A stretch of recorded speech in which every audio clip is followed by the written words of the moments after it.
আসসালামু আলাইকুম ওয়া রাহমাতুল্লাহি ওয়া বারাকাতুহু। কাছে এবং দূরে, দেশে এবং প্রবাসে যে যেখান থেকে আমার আজকের এই ভিডিওটি দেখছেন, সম্মানিত দর্শকবৃন্দ, আপনাদের সকলকে আমার এই নতুন চ্যানেলের পক্ষ থেকে আন্তরিক শুভেচ্ছা ও মোবারকবাদ জানাচ্ছি। সম্মানিত দর্শকবৃন্দ, আপনারা স্ক্রিনে একটি চিঠি দেখতে পাচ্ছেন। দর্শকবৃন্দ, এই চিঠিটি একজন হতদরিদ্র ভাইয়ের চিঠি। তিনি তার স্ত্রী সন্তানদেরকে ঈদের দিন গোশত খাওয়াতে না পেরে সে তার স্ত্রী সন্তানকে শ্বশুরবাড়ি পাঠিয়ে দিয়ে এই চিঠিটি লিখে সে তার ভালোবাসার কথা সে জানান দিয়ে চিঠির মাধ্যমে সে দুনিয়া থেকে পরপারে পাড়ি জমিয়েছে। দর্শকবৃন্দ, চলুন দেখি আমরা সেই প্রতিবেদনটি দেখি আসলে সেখানে কি হয়েছিল। আর দেরি না করে আমরা সেই ভিডিওটি দেখব। সেই ভিডিওটি দেখানোর আগে আপনাদের কাছে ছোট্ট একটি অনুরোধ করতে হচ্ছে, আপনারা যারা আমার এই চ্যানেলে ভিডিওটি দেখতে শুরু করেছেন, আপনারা অবশ্যই একটি লাইক দিয়ে ভিডিওটি কন্টিনিউ করবেন এবং অবশ্যই ভিডিওটি শেয়ার করে অন্যান্য মানুষদেরকে দেখার সুযোগ করে দিবেন। হ্যাঁ বন্ধুরা, অনেক বকবক করে ফেলেছি, আর কথা নয়, চলুন আমরা সেই মর্মান্তিক সেই ভিডিওটি আমরা একটু স্ক্রিনে আমরা একটু দেখি। ঈদের দিন স্ত্রীকে মাংস খাওয়াতে না পারার কষ্টে আত্মহত্যা করেছেন হাসান আলী নামের এক যুবক। মৃত্যুর আগে ভালোবাসার স্ত্রীর উদ্দেশ্যে লিখে গেছেন ছোট একটি চিরকুট। চিঠিতে লেখছে যে আমাকে অনেক বেশি ভালোবাসে, এই একটা ঈদের দিনে তোমাকে গোশ খাওয়াইতে পারলাম না, তুমি আমাকে মাফ করে দিও, তোমার সাথে আমার শেষ দেখা। হাসান আফরোজা দম্পতির 4 বছরের কন্যা সন্তানও বুঝে গেছে তার বাবা আর নেই। ঈদের পর দিনই স্বামীকে হারিয়ে চোখে যেন রাজ্যের হতাশা ভর করেছে 7 মাসের অন্তঃসত্ত্বা আফরোজার। রাজমিস্ত্রি কাজ করতো, আবার রিক্সাও চালাইতো, আবার বাড়ির কৃষি কাজও করতো, নিজের ক্ষেত কাজ, মানে সব, মানে ওই যখন যেটা পায় ওটাই করে। 12 এপ্রিল সকালে জামালপুরের বকশীগঞ্জ উপজেলার বাগারচর ইউনিয়নের বান্দেরপাড় গ্রামে ঘটে এমন দুঃখজনক ঘটনা। ঈদের দিন ছোট ভাই সহ স্ত্রীকে শ্বশুরবাড়িতে পাঠিয়ে দেন হাসান। ঈদের পর দিন শ্বশুরবাড়ি থেকে স্ত্রী আফরোজা বেগমকে নিজ বাড়িতে আনার কথা ছিল তার, তবে হাসান তাকে আনতে না যাওয়ায় একাই বাড়ি ফেরেন তিনি। ঈদের দিন একসাথে ভাত খাইছি, খাওয়া দাওয়ার পরে হেন কয়, মানে আমার বাচ্চা কয় আমু নানু বাড়ি যাম, পরে কয় সবারই তো আশা আছে, ওক নিয়ে যাও, রাত থাকা থেকে আজকে রাত থাকবে, সকালবেলা যে নাস্তা করি তোমাকে নিয়ে আসবো। তো ভালো কথা যাই আর কি, গেছি তো সকালবেলায় যাব না, যাওয়ার কথা নাস্তা করবো, আমি ভাত তরকারি পাক করছি, যাই না, মনে করলাম যে এত বেলা হয়েছে, ওর কি খিদে না গেলে এখনো যে আসে না। সকাল 11টা পর্যন্ত শ্বশুর বাড়িতে না যাওয়ায় হাসানের স্ত্রী আফরোজা বেগম পাশের গ্রাম জোলাপাড়া থেকে তার স্বামী হাসানের বাড়িতে যান এবং ঘরের দরজা বন্ধ দেখতে পান। এ সময় তিনি ঘরের বেড়ার ফাঁক দিয়ে হাসান আলীকে ঝুলন্ত অবস্থায় দেখতে পান। ভাত তরকারি নিছি বাড়িতে নিয়ে আসছি, তারপরে গেটের ভিতর মারা পরে আবার ঘুরিয়ে বোন দিয়ে, মানে এই দিয়ে আসছি, আহি দেখি কি ভিতর তিন দরজায় দিয়া ভিতর মারা। অনেকক্ষণ বাড়াবাড়ি করলাম, কোনো আওয়াজ নেই। আফরোজার চিৎকারে সেখানে জড়ো হয় এলাকাবাসী। হাসানের এই আত্মহত্যার ঘটনাটি যেন মেনে নিতে পারছেন না স্বজন ও এলাকাবাসী। অনেক ভালো ছিল আমার বোন জামাই, কারোর লোকে ঝগড়া বাবা ছিল না, আমার বোনের লোকে ভালো ছিল, আমাদের সাথে হাসি কথাবার্তা বলতো। পরে খবর পেয়ে ঘটনাস্থলে পুলিশ এলে মরদেহের পাশে একটি চিঠি দেখতে পায়। ওই চিঠিতে হাসান আলী তার স্ত্রী আফরোজা বেগমকে অনেক ভালোবাসেন এবং তাকে দেখে রাখার জন্য নিজ বাবা মার প্রতি অনুরোধ করেন। পাশাপাশি নিজের স্ত্রীকে মাংস কিনে দিতে না পারায় তিনি আত্মহত্যা করেছেন বলে উল্লেখ করেন।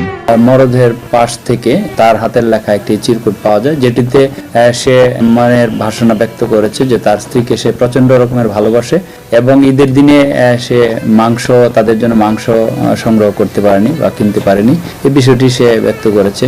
হাসান আলী বান্দেরপাড় গ্রামের রহমত আলীর 3 ছেলের মধ্যে মেজো। 6 বছর আগে পারিবারিকভাবে বিয়ে করেছিলেন নিজেরই খালাতো বোন আফরোজাকে।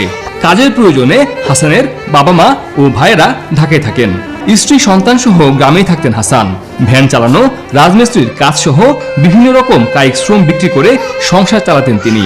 ঠান্ডা ছেলে আসিল, গ্রামবাসীর মধ্যে আমরা দেহার মধ্যে দেখলাম, কোনো দণ্ড আমরা শুনিনি এরব ছেলে, এটা সেই ছেলে যে কি ধরনের করলো।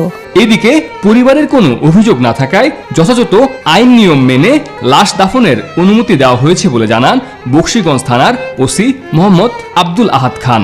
গত 12 তারিখ আমরা একটি তথ্য পাই গ্রাম পুলিশের মাধ্যমে যে হাসান আলী নামের একজন যুবক সে ঘরের ভিতরে আত্মহত্যা করেছে তার নিজ ঘরে।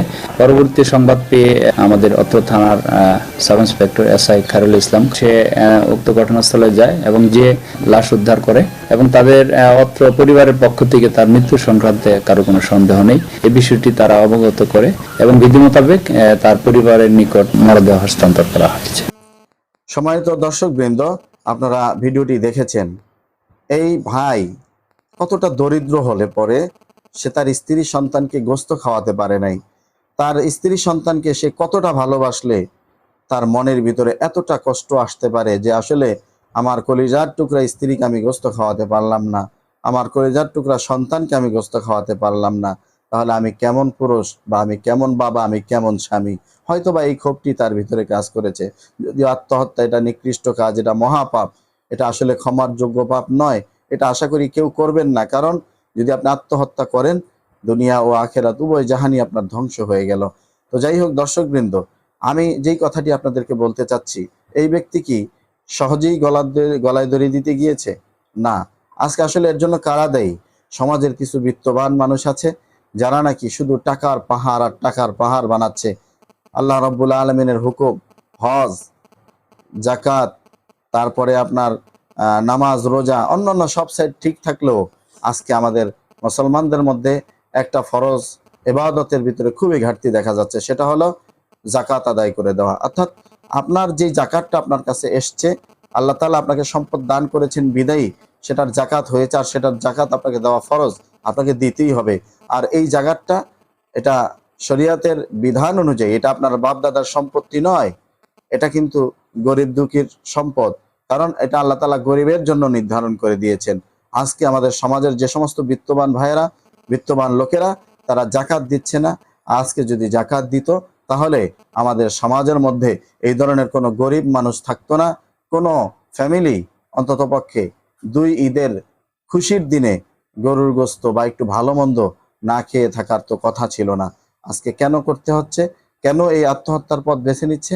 অর্থাৎ এরা না পারে কর্ম করে বর্তমান যে বাজার মূল্য, বর্তমানে দেশের যেই নিত্য প্রয়োজনীয় যে সমস্ত খাবার দাবার আছে এগুলোর যেই পরিমাণ দাম, আসলে সেই পরিমাণ দামি জিনিস 1000 টাকা কামাই করে যদি বাজারে যায়, তারপরে বাজার ভরে, বাজার তো দূরের কথা, বাজারের এক কোনাও ভরে না। তাহলে এই মানুষগুলা তারা কিভাবে তাদের পরিবারকে একটু মন মতো একটু ভালো মন্দ খাওয়াবে?